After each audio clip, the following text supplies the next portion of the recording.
देवं गौरीपुत्रं विनायकं भक्तावासं स्मरे नित्यमायुष्कामार्थसिद्धये प्रथमं वक्रतुण्डं च एकदन्तं द्वितीयकं तृतीयं कृष्णपिङ्गाक्षं गजवक्त्रं चतुर्थकं लम्बोदरं पञ्चमं च षष्ठं विकटमेव च सप्तमं विघ्नराजेन्द्रं धूर्मवर्णं तथाष्टमम् नवमं बालचन्द्रं च दशमं तु विनायकम् एकादशं गणपतिं द्वादशं तु गजाननं द्वादशैतानि नामानि त्रिसन्ध्यं यः पठेन्नरः न च विघ्नभयं तस्य सर्वसिद्धिकरं प्रभो विद्यार्थे लभते विद्यां धनार्थे लभते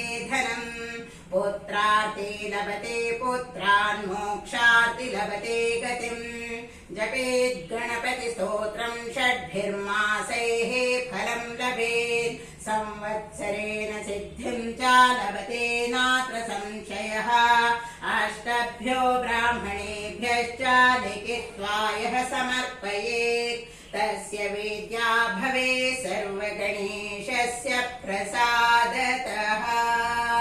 ॐ गं गणपतये नमः।